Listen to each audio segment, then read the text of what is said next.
ये आकाशवाणी है। कृपया हमारे अगले प्रसारण की प्रतीक्षा कीजिए। ये आकाशवाणी है। अब आप आज लोकसभा में प्रश्नकाल के दौरान हुई कार्यवाही की रिकॉर्डिंग सुनेंगे। This is the Delhi station of Akashvani. Please stand by for our next broadcast. You will now listen to the proceedings during the question hour in Lok Sabha today. माननीय सभासदों, माननीय अध्यक्ष जी, प्रश्नकाल क्वेश्चन 441 441 श्री दिलीप शेखिया। 441 सर। प्रश्न संख्या 441।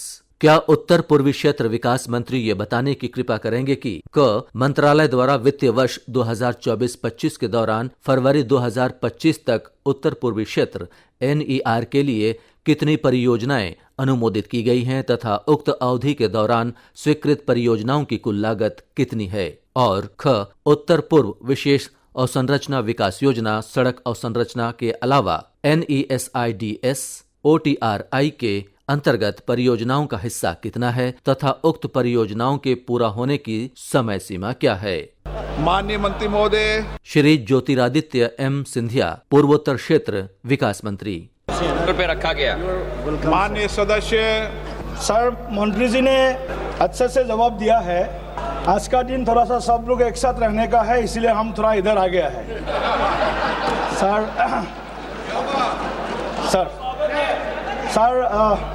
नॉर्थ ईस्ट डेवलपमेंट के लिए अटल बिहारी वाजपेयी जी ने डोनर मिनिस्ट्री का गठन किया था और डोनर मिनिस्ट्री के माध्यम से माननीय प्रधानमंत्री नरेंद्र मोदी जी ने पूरे पूर्वोत्तर के अष्टलक्ष्मी को देश के मुख्य धारा में, विकास के मुख्य धारा में लाने का भरपूर प्रयास किया। 70 वर्ष से अधिक समय माननीय प्रधानमंत्री जी ने नॉर्थ ईस्ट का दौरा किया।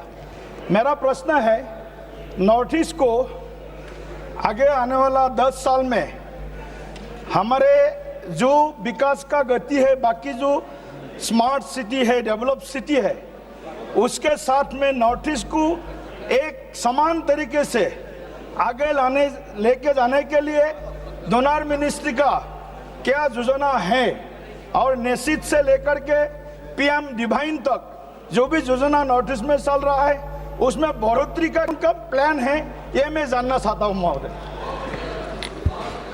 सर, सांसद महोदय ने बहुत महत्वपूर्ण प्रश्न उठाया है। सर, पूर्व में उत्तर पूर्वी राज्यों को देश के आखिरी टापू के रूप में देखा जाता था। प्रधानमंत्री नरेंद्र मोदी जी के प्रधानमंत्री बनने के बाद जो दृष्टिकोण उत्तर पूर्वी राज्यों के प्रति होता था, उसे भारत का पहला अंग बनाने का कार्य हमारे प्रधानमंत्री नरेंद्र मोदी जी ने किया है। और ये मात्र वाक्य नहीं है सर, क्योंकि अगर हम आंकड़ों को भी देखें तो हम लोगों का जो बजटरी एलोकेशन है 54 मंत्रालयों का, उन 54 मंत्रालयों में जहां 27,000 करोड़ का बजटरी एलोकेशन होता था 2004 से 2014 तक, आज वो बजटरी एलोकेशन 91,000 करोड़ प्रति वर्ष हो चुका है, जो 3.5 गुना है। और उसके विरुद्ध जो खर्चा, क्योंकि एक बात होता है सर आउटलेस का, उससे ज्यादा महत्वपूर्ण होता है आउटकम्स, और प्रधानमंत्री नरेंद्र मोदी जी की सरकार आउटकम्स पर आधारित है। तो जो 91,000 करोड़ का बजट है पिछले वर्ष, उस बजट के प्रति 1,02,000 करोड़ का खर्चा उत्तर पूर्वी राज्यों में हुआ है सर। ये अपने आप में एक नया कीर्तिमान है। डोनर मंत्रालय को जो माननीय सदस्य ने कहा, पूर्व प्रधानमंत्री अटल बिहारी वाजपेयी जी ने गठित किया था ध्यान देने के लिए, जहां 2,400 करोड़ बजट का आवंटन था, पिछले वर्ष 5,800 करोड़ रुपए का आवंटन किया गया है। हमारे उत्तर पूर्वी राज्यों में हमारे कैपेक्स इंफ्रास्ट्रक्चर स्पेंड के आधार पर आज हमारे 19 रेलवे प्रोजेक्ट चल रहे हैं 80,000 करोड़ के। जिस उत्तर पूर्वी राज्य में केवल 9 एयरपोर्ट होते थे और उनमें से 2-3 राज्यों में 65 वर्षों में एक विमानतल भी नहीं होता था।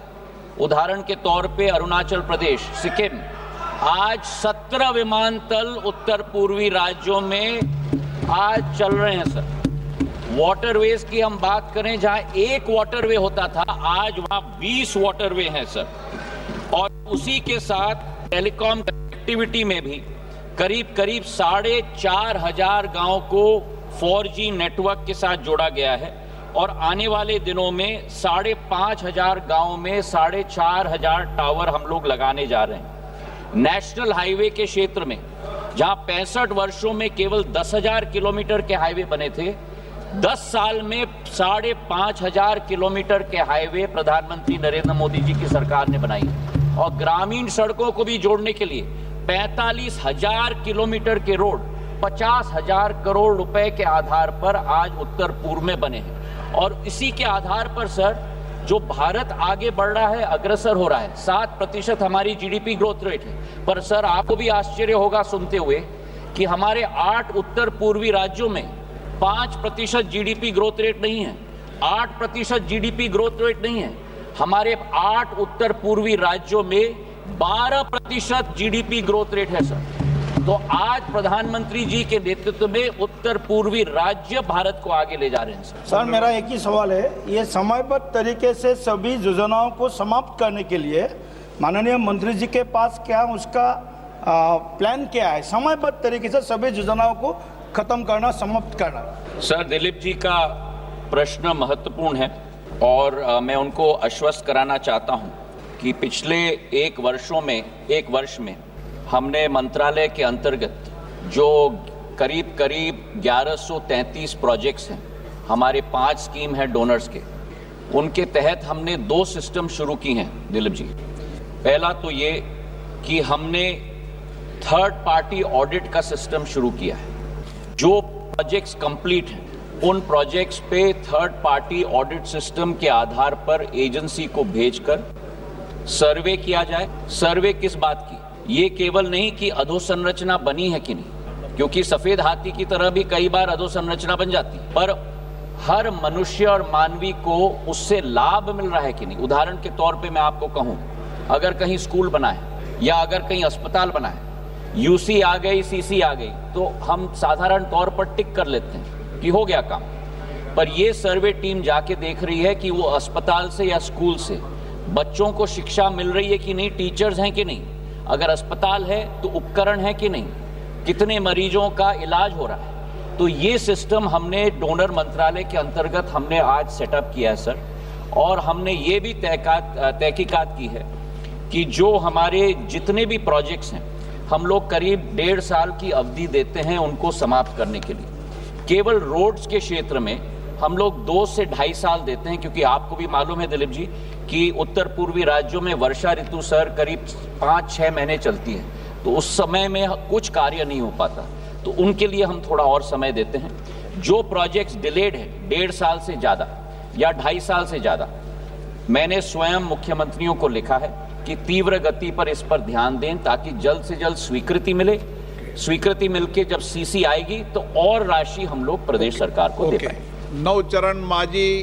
Honorable Speaker, sir, I want to know what are the major achievements in infrastructure in North Eastern India? दोबारा प्रश्न कर लेंगे, सुनाई में नहीं आया था, स्पीकर सिस्टम में दोबारा I want to know what are the major achievements in infrastructure in North Eastern India?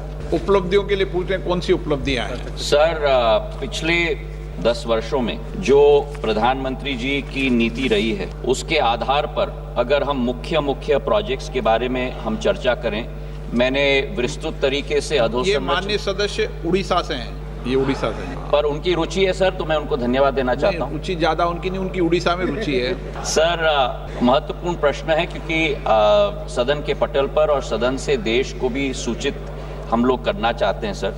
जो अधोसंरचना की बात है उस पर हमने चर्चा भी प्रश्न पर किया था, पर जो मुख्य प्रोजेक्ट्स हैं, जो अधोसंरचना हमने बिछाई है उत्तर पूर्वी राज्यों में प्रधानमंत्री जी के नेतृत्व में, आज उसी के फलस्वरूप सर आप देखिए जो सेमीकंडक्टर की फैब देश में लग रही है, उत्तर पूर्वी राज्य में टाटा की सेमीकंडक्टर फैब 27,000 करोड़ के निवेश के आधार पर असम में लगने जा रही है। ये आज राष्ट्र के लिए नहीं, विश्व स्तर पर एक कीर्तिमान बनाया गया है। उसी के साथ अगर हम लोग रिफाइनरी की बात करें तो नुमालीगढ़ रिफाइनरी की एक्सपेंशन 28,000 करोड़ के निवेश के आधार पर हो चुका है। अधोसंरचना की बात करें, गडकरी साहब यहाँ बैठे हुए हैं, ब्रह्मपुत्र एक्सप्रेसवे 900 किलोमीटर की एक्सप्रेसवे कनेक्टिविटी एड्रेस करने के लिए पूर्ण रूप से आज तैयार हो चुकी है। भूपेन हजारिका ब्रिज भारत का सबसे लंबा रोड ब्रिज अगर कहीं है तो आज हमारे उत्तर पूर्वी राज्य में है, जो अरुणाचल और असम को जोड़ता है सर। इसी के साथ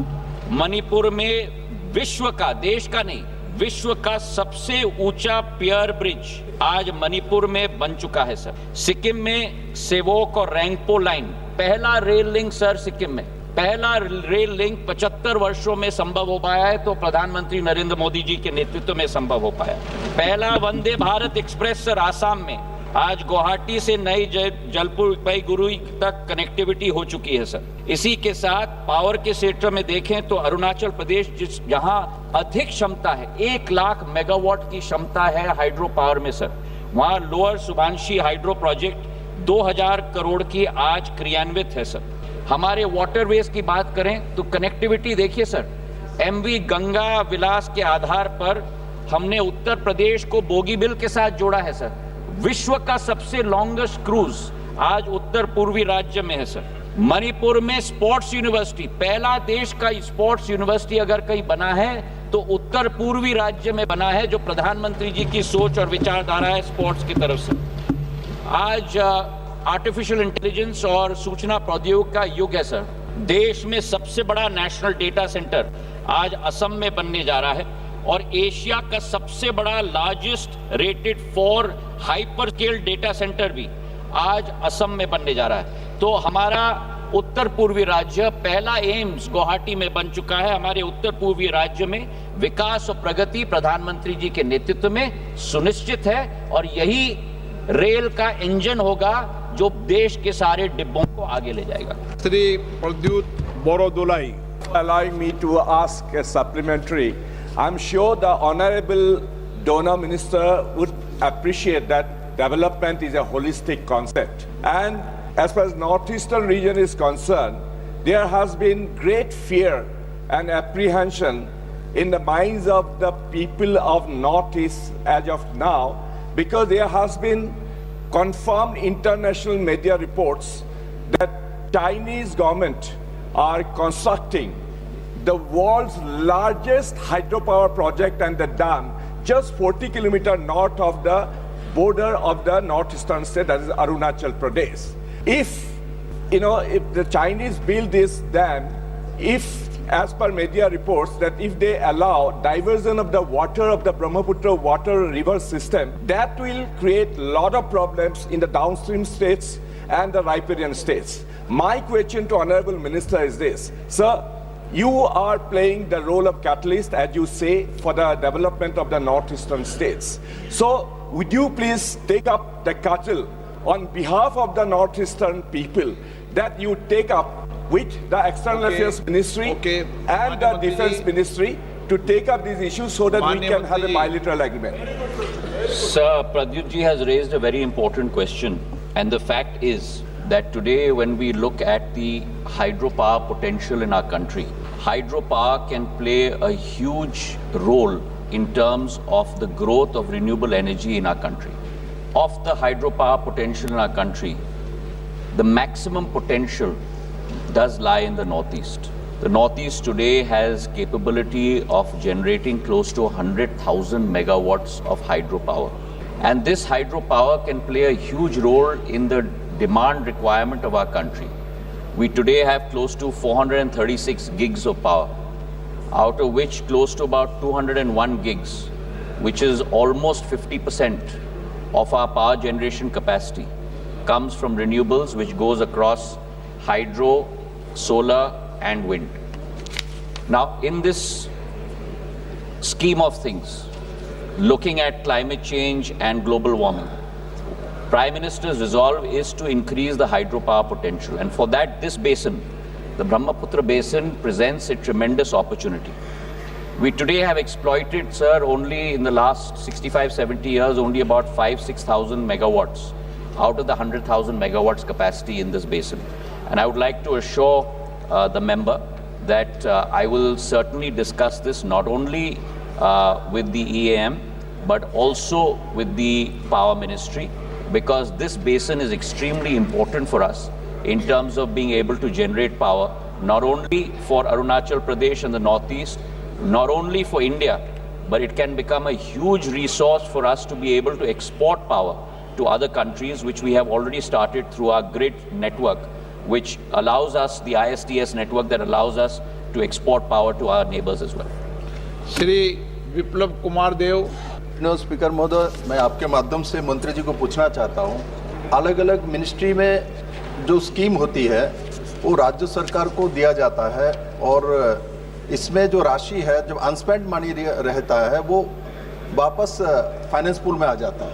इस राशि को नॉर्थ ईस्टर्न स्टेट को ज़्यादा से ज़्यादा खर्चा किया जाए अलग अलग स्कीम के माध्यम से, ऐसा कोई योजना डोनर मिनिस्ट्री में है तो योजना किस तरीके से इम्प्लीमेंट किया जाएगा, मैं ये जानना चाहता हूँ। सर, मैं माननीय सदस्य महोदय को विश्वास दिलाना चाहता हूँ कि जो 10% GBS है, ग्रॉस बजटरी सपोर्ट 54 मंत्रालयों का, उसमें हम लोग पूरी निगरानी रखते हैं और हमारी कोशिश होती है कि सारे मंत्रालयों के साथ एक कंसर्टेड अप्रोच डेवलपमेंट और विकास के लिए उत्तर पूर्वी राज्यों में किया जाए।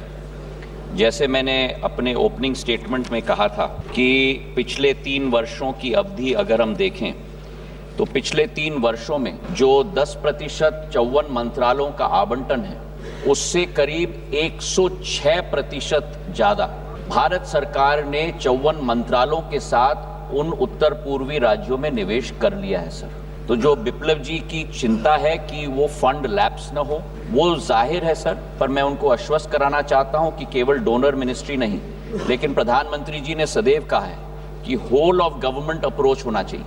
उस होल ऑफ गवर्नमेंट अप्रोच के तहत हमारे 54 मंत्रालय भी पूरी कोशिश कर रहे हैं कि समूची राशि नहीं, लेकिन उससे ज़्यादा अतिरिक्त राशि भी उत्तर पूर्वी राज्यों में खर्च की जाए।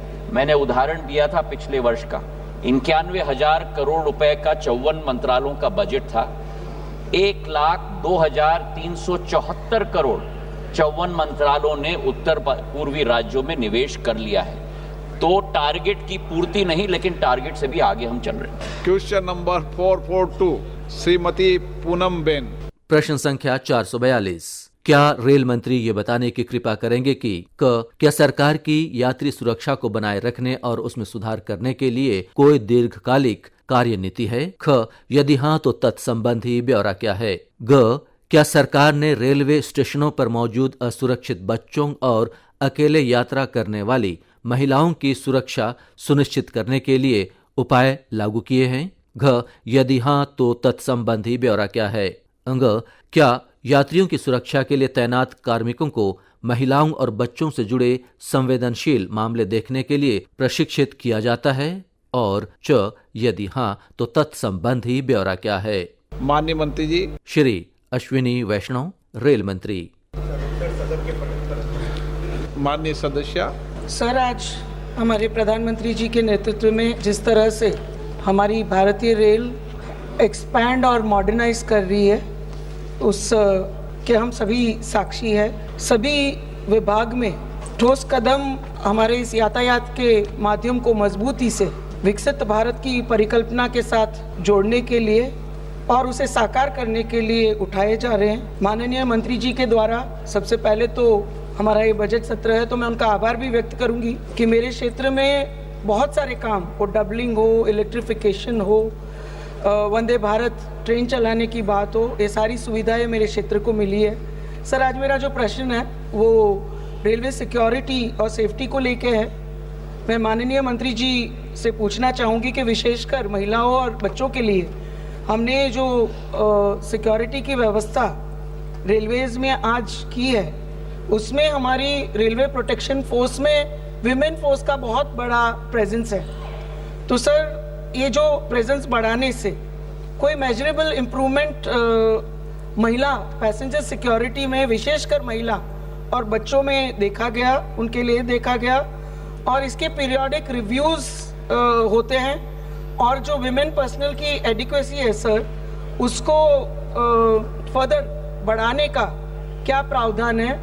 और सर पिछले 10 साल में जिस प्रकार से रेलवे में काम किए गए, मैं माननीय मंत्री जी से ये भी जानना चाहूँगी कि पिछले 60 सालों के कंपैरिजन में इस 10 सालों में केवल सेफ्टी और सिक्योरिटी के लिए कितना एक्सपेंडिचर इनकर किया गया? धन्यवाद। माननीय अध्यक्ष जी, माननीय सांसद महोदय ने बहुत ही एक महत्वपूर्ण विषय उठाया है।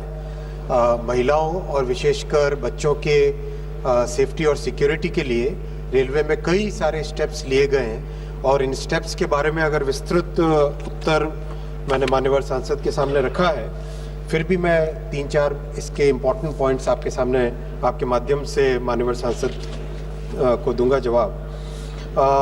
बहुत सारे स्टेशंस में सीसीटीवी कैमरा लगाए गए हैं और वो लगातार आगे बढ़ाया जा रहा है। करीब करीब 1.5 साल के अंदर अंदर हर स्टेशन के अंदर सीसीटीवी कैमरा सफिशिएंट क्वांटिटी में लग जाएंगे।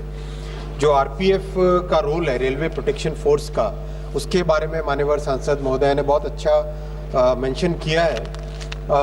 इसमें अब करीब 9.4% महिला कर्मचारी रेलवे की सुरक्षा बल में आ चुके हैं और उसका बहुत अच्छा लाभ भी मिल रहा है। जैसा हम सब जानते हैं कि महाकुंभ के दौरान किस तरह से हमारे आरपीएफ की महिला जवानों ने जिस तरह से काम किया, वो एक अद्भुत काम था।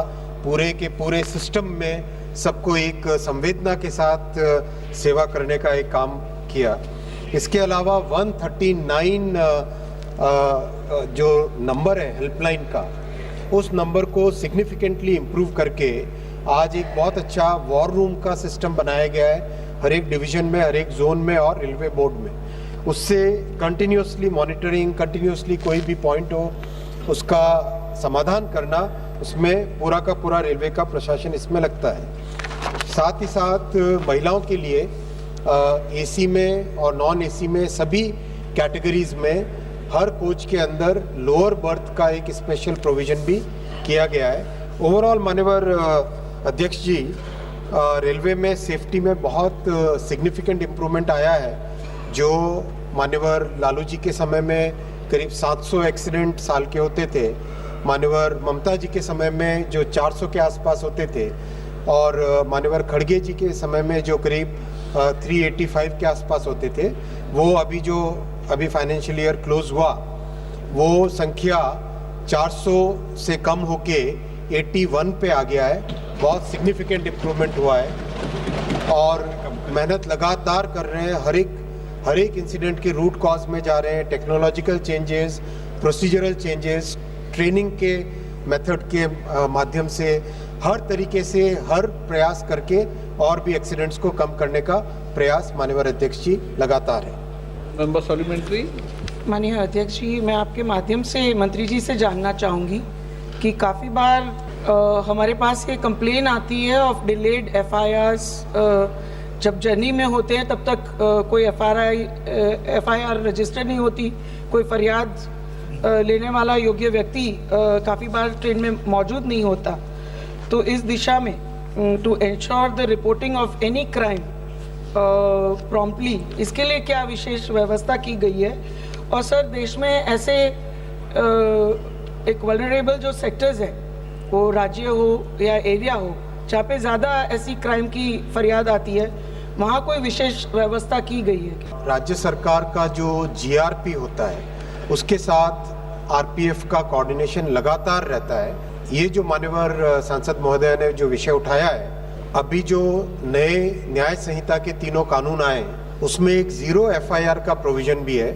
तो आरपीएफ और जीआरपी सभी राज्यों की, हर राज्य की अलग अलग जीआरपी होती है, उनके बीच में लगातार संवाद चल रहा है और दोनों के बीच में संवाद के माध्यम से एक 0 एफआईआर वाला जो मैकेनिज्म अगर हर राज्य में जैसे जैसे न्याय संहिता का अनुपालन होने लगेगा, वो होने से माननीय सांसद महोदय का जो विषय उठाया वो विषय का समाधान निकलेगा। श्री राहुल कसवा। महोदय, सर मैं मंत्री महोदय से जानना चाहूँगा कि ब्रॉडगेज कन्वर्जन करने के बाद में राजस्थान जैसे प्रदेश में काफ़ी डिमांड आरयूबीज की रही। एक आप ही के मंत्रालय द्वारा बीकानेर डिवीजन को 2023-24 के अंदर 300 करोड़ रुपए के 46 आरयूबी सैंक्शन किए गए। सर, आरयूबीज की इतनी ज़्यादा डिमांड है कि मेरी लोकसभा क्षेत्र अकेले में 48 सुपर आरयूबीज की डिमांड है। तो इस सेफ्टी पर्पज से क्या सरकार अपने बजट से आरयूबीज का निर्माण करने का कार्य करेगी? माननीय सांसद ने जो विषय उठाया है आरयूबी और आरओबी का, उसमें भी माननीय अध्यक्ष जी इन 10 वर्षों में रिकॉर्ड काम हुआ है। और माननीय राहुल जी के तो राहुल कासवा जी के क्षेत्र में तो बहुत काम हुआ है। ठीक है, आज वहाँ पर है वो अलग बात है, काम बहुत हुआ है इनके क्षेत्र में माननीय अध्यक्ष जी।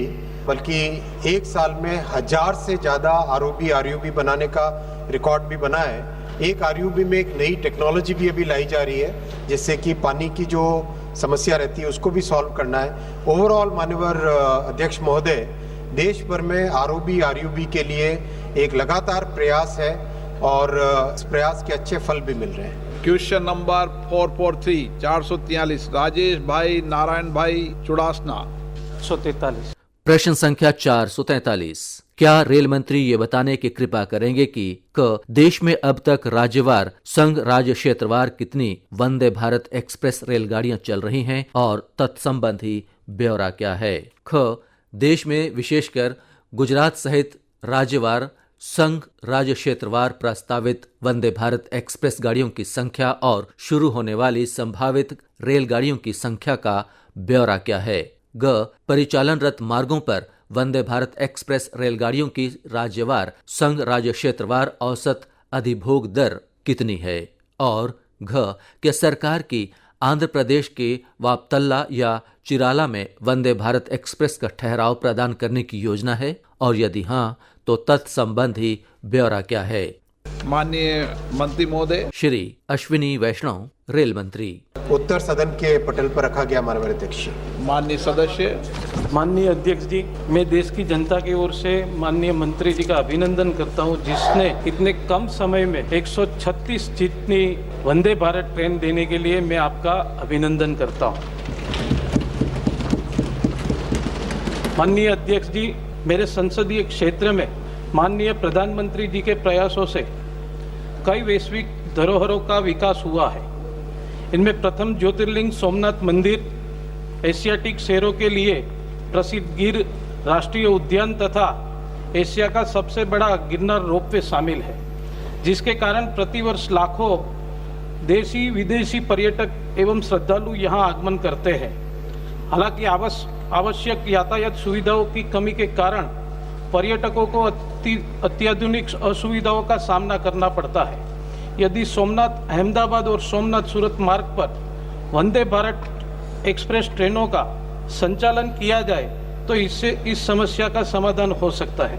मैं माननीय रेल मंत्री महोदय से जानना चाहता हूं कि क्या सरकार इस पर कोई कदम उठा रही है या इस संबंध में कोई योजना प्रस्तावित की है कि नहीं? माननीय अध्यक्ष जी, सोमनाथ एक ऐसी हमारी सांस्कृतिक धरोहर है, एक ऐसा हमारे देश के लिए इतिहास, एक हमारे राष्ट्र के इतिहास में एक ऐसा महत्वपूर्ण स्थान रखता है। उसके लिए कई प्रयास किए गए। एक तो सबसे बड़ा सोमनाथ स्टेशन, सोमनाथ मंदिर के पास में जो स्टेशन है, उसका भव्य नव निर्माण किया जा रहा है और स्टेशन को संस्कृति के आधार पर उस स्टेशन का डिज़ाइन किया गया है। काम बहुत तेजी से चल रहा है, खूब शीघ्र वो काम भी आगे कंप्लीट होगा।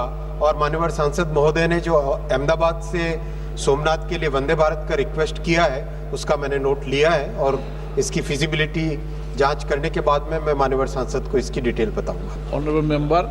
माननीय अध्यक्ष जी, मेरे संसदीय क्षेत्र में मुख्यालय जूनागढ़ शहर के मध्य में गुजरने वाली मीटर गेज लाइन पर कुल 7 रेलवे क्रॉसिंग स्थित है, जिसके कारण संपूर्ण शहर 2 भागों में विभाजित हो जाता है। इससे वर्ष भर अत्यधिक ट्रैफिक जाम की समस्या बनी रहती है। इस संदर्भ में विगत कई वर्षों से स्थानीय नागरिकों एवं जनप्रतिनिधियों की यह मांग रही है कि इस समस्या का समाधान जल्द किया जाए, ताकि यातायात व्यवस्थाओं को सुचारू किया जा सके और नागरिकों को राहत मिल सके। मैं माननीय रेल मंत्री जी से जानना चाहता हूं कि क्या सरकार ने इस विषय पर कोई विचार विमर्श किया है तथा इस समस्या के समाधान हेतु योजना बनाई गई है, बनाए जाने का प्रस्ताव है?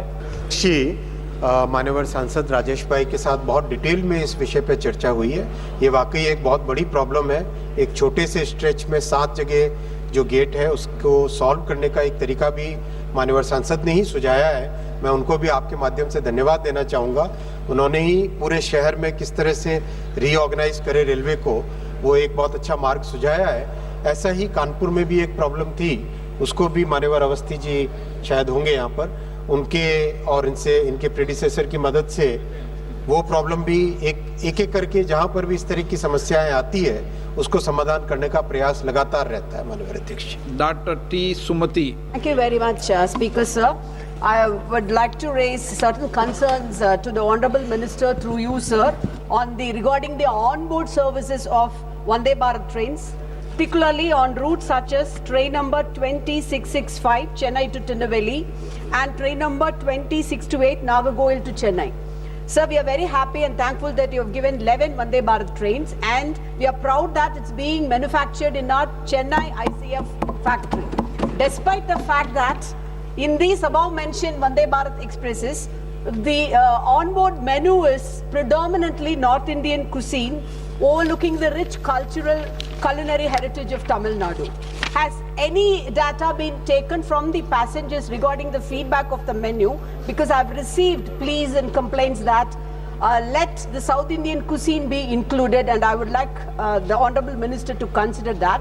Then again, there is also a complaint that almost most of the pantry workers, they speak predominantly Hindi, and it's difficult for the commuters to communicate with them regarding their needs. So will the minister make it a mandate for the deployment of the pantry workers to be proficient either in English or in Tamil, including the local languages? So one more, my question has been clubbed with, only one more. I've asked a question regarding whether the major cities such as Madurai and Tiruchirappalli, those two cities lack direct Vande Bharat services. So given their economic and cultural significance, would the minister consider to implement sending the routes of Vande Bharat trains to these important cities? Honorable Speaker, sir, I thank the Honorable Member for acknowledging the fact that so many Vande Bharats have been given to Tamil Nadu, and people of Tamil Nadu are really happy with this approach of our Honorable Prime Minister, where he believes Sabka Saath, Sabka Vikas, and all these states have been benefited. I would also like to mention here, Honorable Speaker, sir,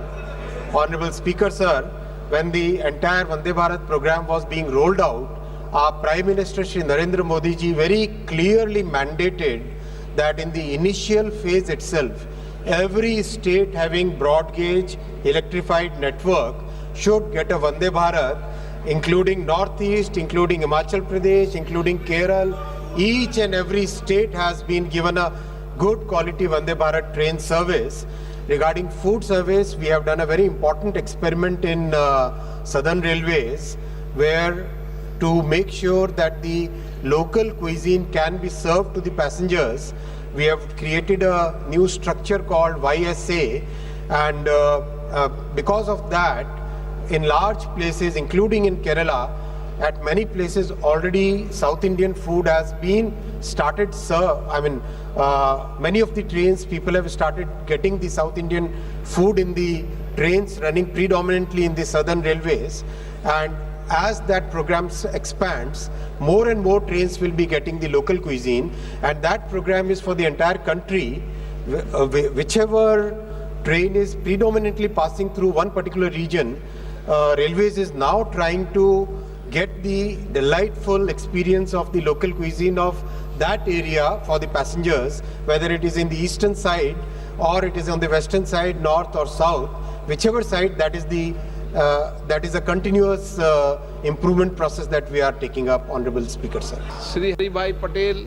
माननीय अध्यक्ष महोदय, मैं आपका धन्यवाद करता हूँ, आपने मुझे बोलने का मौका दिया। क्या रेल मंत्री यह बताने की कृपा करेंगे कि उत्तर गुजरात से सूरत और वलसाड एवं बम्बई तक नई गाड़ियाँ शुरू करने की कोई योजना है तो कृपया ब्यौरा करें। माननीय अध्यक्ष जी, जो माननीय सांसद महोदय ने प्रश्न पूछा है, उत्तर गुजरात से सूरत और मुंबई के लिए डिमांड काफ़ी आती है, और इसको पूरा करने के लिए कई प्रयास हाथ में लिए गए हैं और विशेषकर जो डेडिकेटेड फ्रेट कॉरिडोर है उसके कारण कैपेसिटी सिग्निफिकेंटली इम्प्रूव हुई है और आज करीब करीब western dedicated freight corridor complete हुआ।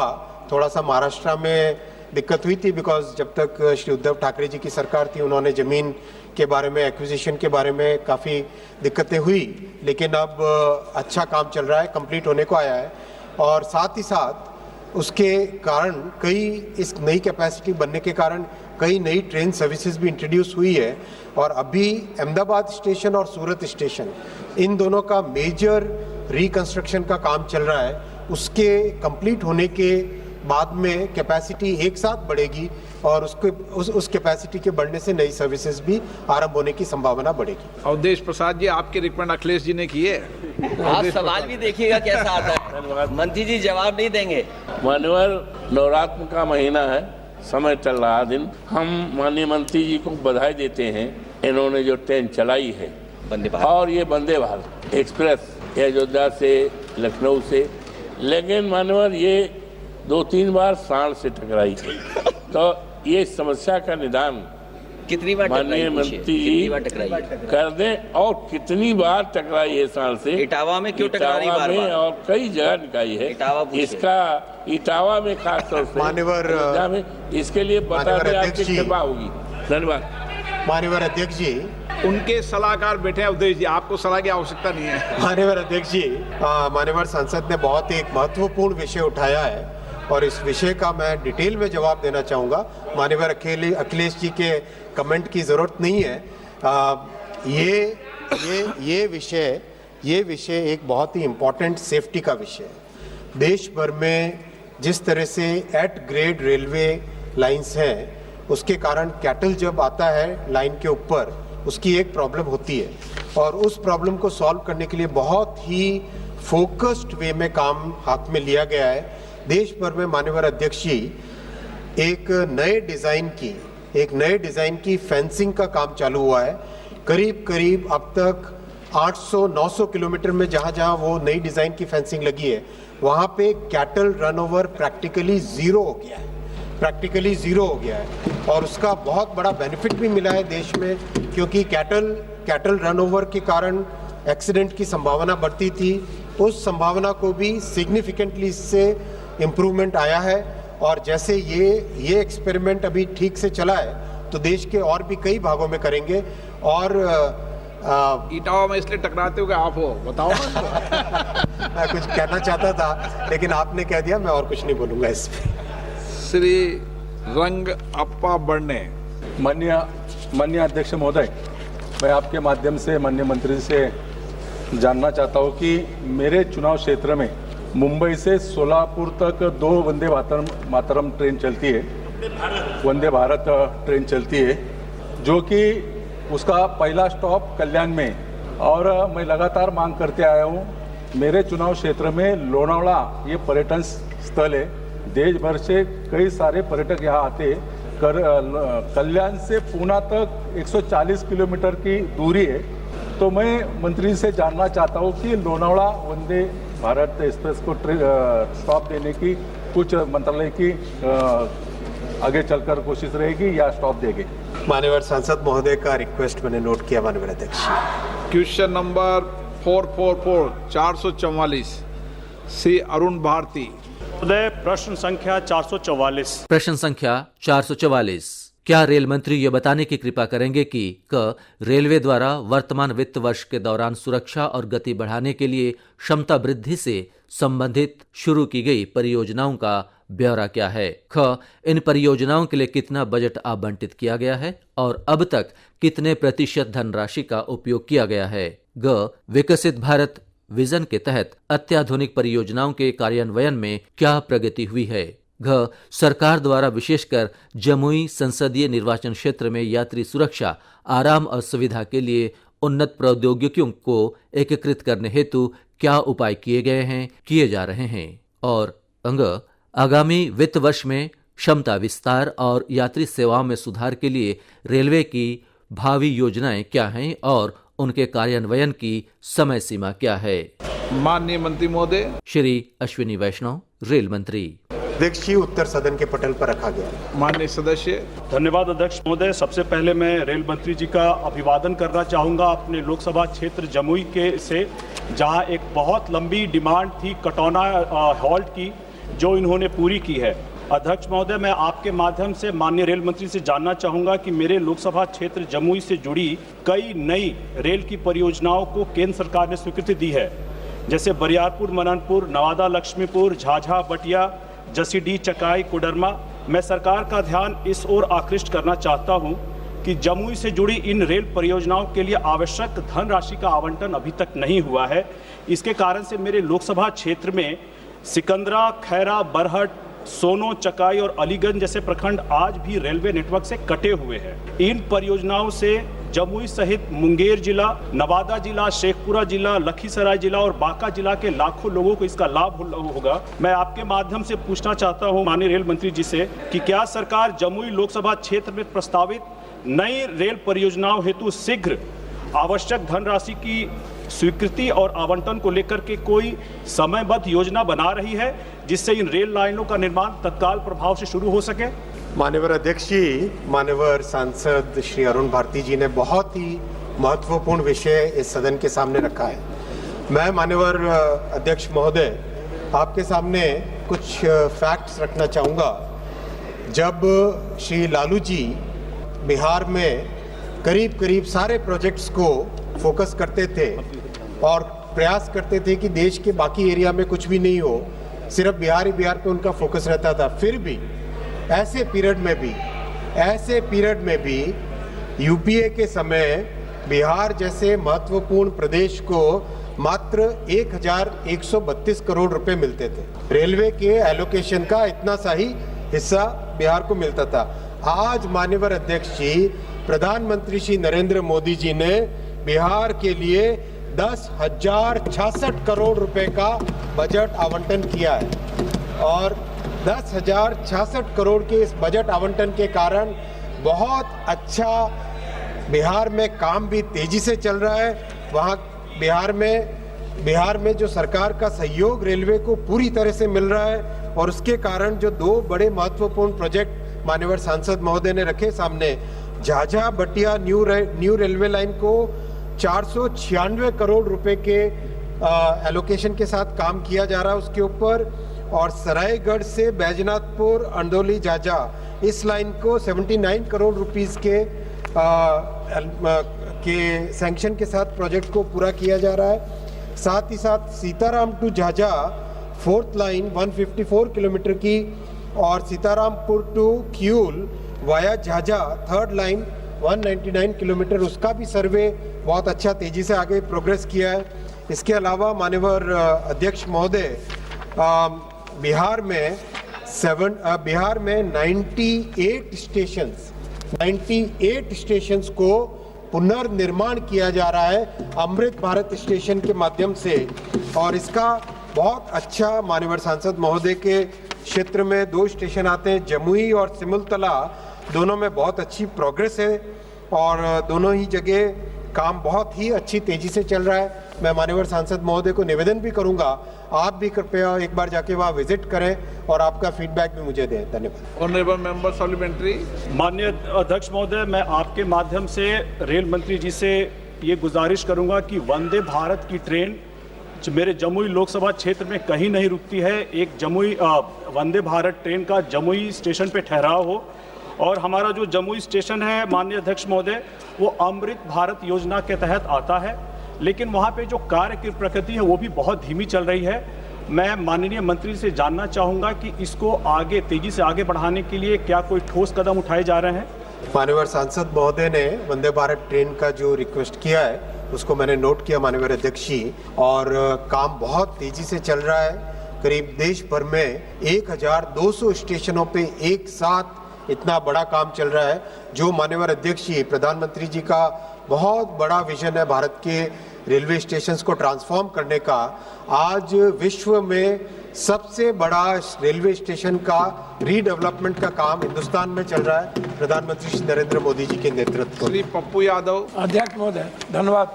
माननीय मंत्री जी, आप लगातार डाटा पर बोल देते हैं और ताली भी बटोर लेते हैं। मेरा आग्रह है कि जो इलाका है बाढ़ का, कोसी सीमांचल मिथिलांचल, वह जो इलाका है वो कंप्लीट रूप से आपने नई परियोजना की बात की। हम लगातार बात उठा रहे हैं देवघर से लेकर के नौगछिया होते हुए सिंहेश्वर स्थान और किशनगंज से लेके जलालगढ़ बनमनखी होते हुए कुशेश्वर स्थान से मुजफ्फरपुर गरीबनाथ। क्या माननीय मंत्री महोदय, आप हमको अभी आपको मैं धन्यवाद देता हूँ, 173 करोड़ रुपया आपने रिलीज किया है, इसके लिए मैं दिल की गहराइयों से मैं आपको धन्यवाद देता हूँ। मेरा आग्रह है कि हमारे इलाके में सबसे बड़ी फैक्ट्री है, मैं आपसे विनती करता हूँ, ये परियोजना बहुत महत्वपूर्ण है। आप सनातन की बात करते हैं तो बीरनगर जोड़ने के लिए क्या आप उस इलाके में इस दोनों रेलवे लाइन जो सबसे महत्वपूर्ण परियोजना है, क्या आप इसको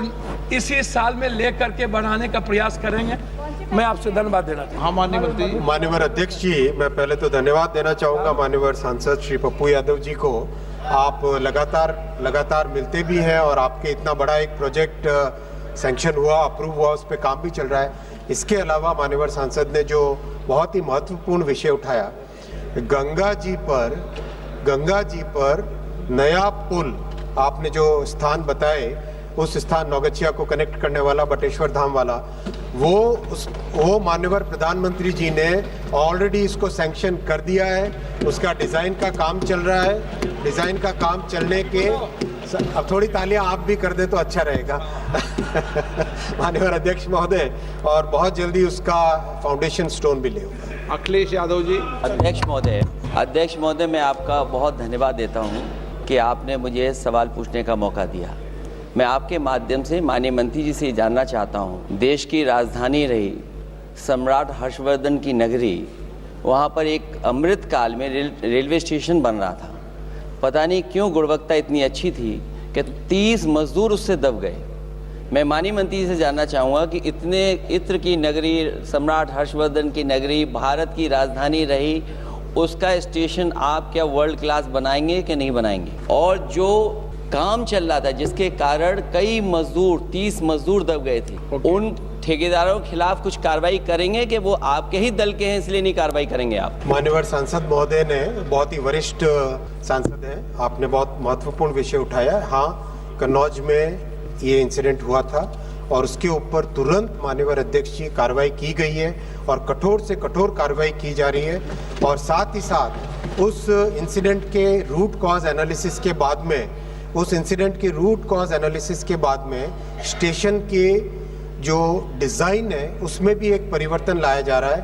वो प्रॉब्लम इसलिए हुई क्योंकि वहाँ पे बहुत लंबा स्पैन था बिटवीन दी पिलर्स, तो उस लंबे स्पैन को भविष्य में और किसी और स्टेशन में इतना लंबा स्पैन ना आना पड़े, वो व्यवस्था भी की गई है। Question number 445 445 Shri Govind Karjol.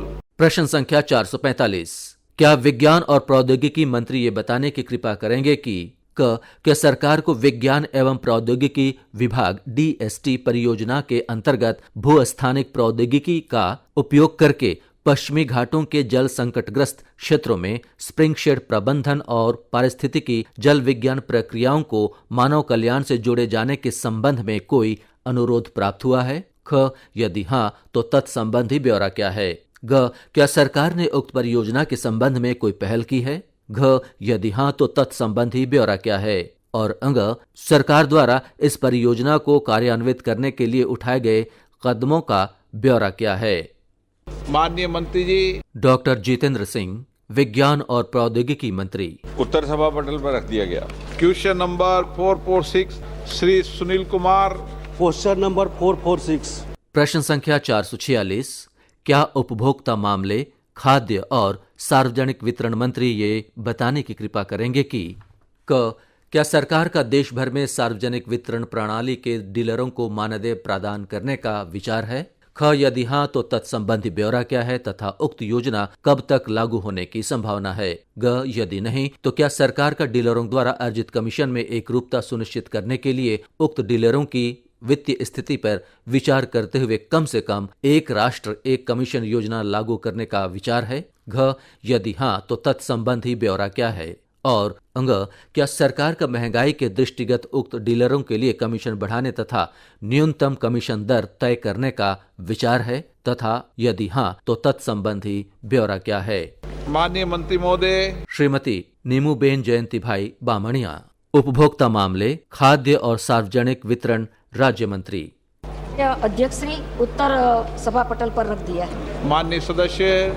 अध्यक्ष महोदय, मैं आपके माध्यम से माननीय मंत्री से जानना चाहता हूं कि खाद्य सुरक्षा कानून के तहत उपभोक्ताओं की जन वितरण प्रणाली के दुकानदारों द्वारा निर्धारित दर पर निर्धारित मात्रा में खाद्यान्न उपलब्ध कराने हेतु क्या कदम उठाए गए हैं, क्योंकि उपभोक्ताओं से यह शिकायत आती है कि थंब कई बार नहीं लगने के कारण राशन नहीं मिल पाता है।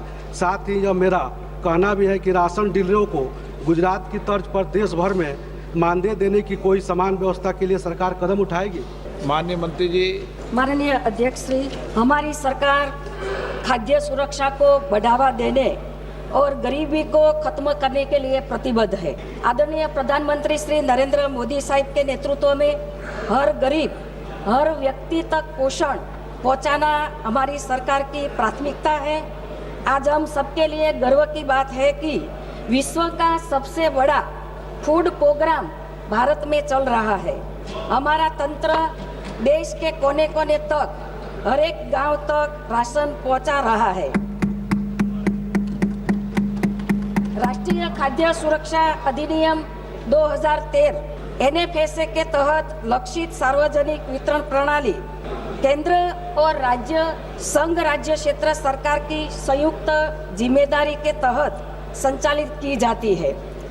FPS को लाइसेंस देना, उनकी मॉनिटरिंग करना राज्य सरकार का काम है।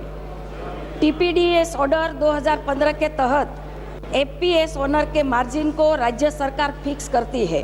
राज्य सरकार FPS को TPDS के अंतर्गत बेचे जाने वाले खाद्यान्न के अतिरिक्त भी कमोडिटी बेचने की अनुमति दे सकती है। Honourable member.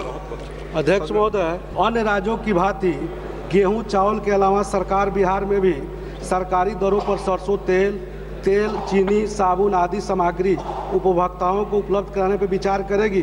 साथ ही मेरा विचार है कि डीलरों को अन्य विभागों की तरह साप्ताहिक छुट्टी, अनुकंपा के मामलों में आयु सीमा की वैधता समाप्त करने, 60 साल की उम्र वाले डीलरों के परिवार के सदस्यों को योग्यता अनुसार अनुगति स्थानांतरित करने और डीलरों के मरणोपरांत उनके आश्रितों को पेंशन भी देने पर सरकार विचार करेगी। माननीय अध्यक्ष श्री, माननीय सदस्य ने बताया, उसके उत्तर में मैं बताना चाहती हूँ कि केंद्र सरकार राज्य सरकार को FPS मार्जिन के लिए सहायता प्रदान करती है। जो जनरल कैटेगरी राज्य के प्रति क्विंटल 45 रुपीस और स्पेशल कैटेगरी राज्य के लिए प्रति क्विंटल रुपया 135, राज्य सरकार इसके ज्यादा भी मार्जिन फिक्स कर सकती है। Shri NK Premachandran. Thank you very much, sir. Sir, the targeted public distribution system is operated under the joint responsibility of the central government and the state government, we do admit. Sir, after targeted public distribution system, the fair price shops, in particular the dealers are facing very difficulty because the commission is very meager. The margin allowable to the fair price shop dealers, that is the ration dealers, are very meager, very negligible. So the central share is 50% as far as the general category. As far as the special category, it is 75%. I would like to know from the Honorable Minister through you, sir, whether the Government of India will consider enhancement of the margin and commission of the fair price shop dealers. Their margin and commission will be enhanced so as to enhance the central share in this respect. That is a specific question. Thank you very much, sir. Shri Prahlad Joshi, उपभोक्ता मामले, खाद्य एवं सार्वजनिक वितरण मंत्री। Sir, as rightly quoted by Shri Premchandran, it is the joint responsibility. Let me, through you, sir, brief the entire house and through you entire country. We are spending 2,11,000 crores for the free distribution of the food grains to the 81 crore people. We are spending so much and we are giving it free of cost. पूरा मुफ्त में हम दे रहे हैं। तो भारत सरकार का जिम्मेदारी है, भारत सरकार का जिम्मेदारी प्रोक्योरमेंट है, प्रोक्योरमेंट के लिए पैसा हम देते हैं। राज्यों के जो डेसिग्नेटेड गोडाउन है डेसिग्नेटेड गोडाउन तक पहुंचाते हैं, और डेसिग्नेटेड गोडाउन से अगर राज्य डायरेक्टली फेयर प्राइस शॉप को पहुंचा सकते हैं, नहीं तो अपने गोडाउन में लेके ट्रांसपोर्ट कर सकते हैं। इंट्रा स्टेट जो ट्रांसपोर्टेशन है वो भी हम देते हैं। इसके साथ ही साथ हम 50% मैक्सिमम कैप है 90 rupees for the general state, 180 rupees for the special category state. Special category state हम 75% शेयर करते हैं, फॉर जनरल स्टेट हम 50% शेयर करते हैं। तो इसीलिए रेशन शॉप का जो लाइसेंस देना है, उसका मंजूरी देना है, सब काम स्टेट करते हैं। तो इसीलिए कई राज्य जैसे आंध्र प्रदेश हो, गोवा हो, गुजरात हो, झारखंड हो, कर्नाटक, केरला, मध्य प्रदेश, महाराष्ट्र, मिजोरम, राजस्थान, तमिलनाडु, ऐसे कई राज्य ज़्यादा भी दे रहे हैं। और इसके साथ ही साथ हमने एक प्रयोग भी किया है, कॉमन सर्विस सेंटर उधर शुरू कर सकते हैं और पोषण केंद्र उधर शुरू कर सकते हैं, अन्य वस्तु उधर सेल कर सकते हैं। ऐसे प्रावधान भी हमने किया है। इसलिए केंद्र सरकार पूरा 2 लाख करोड़ से ज़्यादा खर्चा करके हम राशन राज्यों को देते हैं। कमीशन जैसे अन्य राज्य ज़्यादा किया है, ऐसे बाकी राज्य भी कर सकते हैं। ऐसा हम सिर्फ इसके जिम्मेदारी स्टेट गवर्नमेंट का है, फिर भी हम 50% सेंट्रल असिस्टेंस दे रहे हैं। इट इज नॉट दैट हम उसका जिम्मेदारी है, फिर भी हम 50% हम सेंट्रल असिस्टेंस के रूप में हम दे रहे हैं।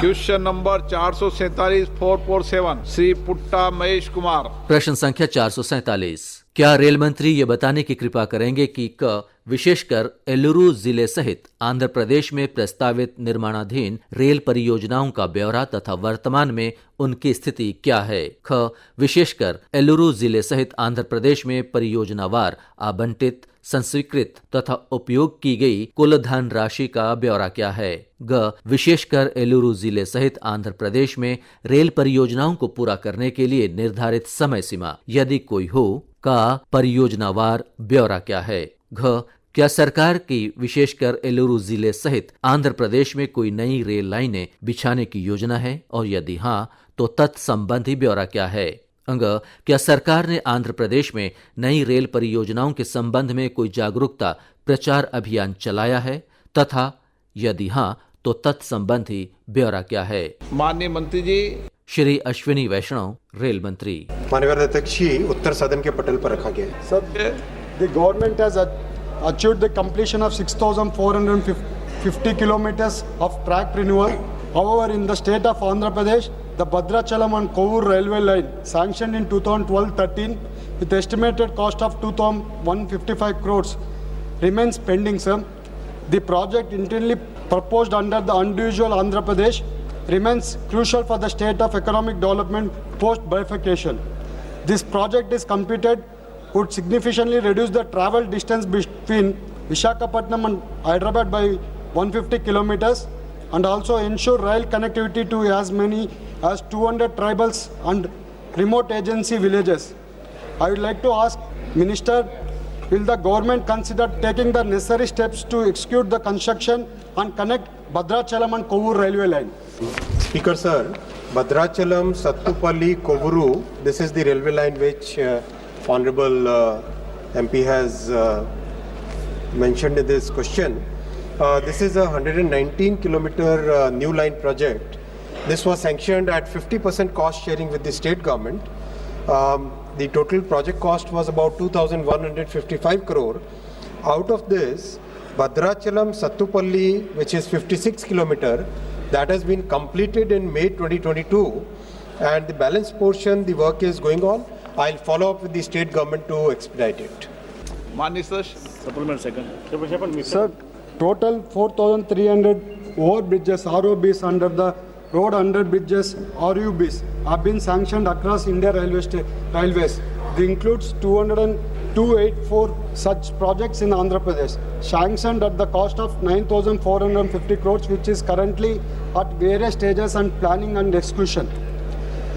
Given their significance, I would like to ask Honorable Minister, will the government take necessary steps to sanction 5 to 6 ROBs in Yellow to facilitate the timely execution of these ROBs and ROBs and RUBs. Thank you, sir. Honorable Speaker, sir, I have taken note of the ROB's demand which Honorable MP has made. I would also like to point out that Andhra Pradesh budget allocation has increased significantly in the last few years.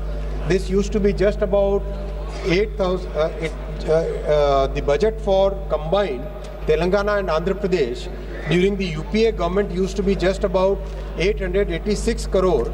That has now increased to 9,417 crore just for the state of Andhra Pradesh alone.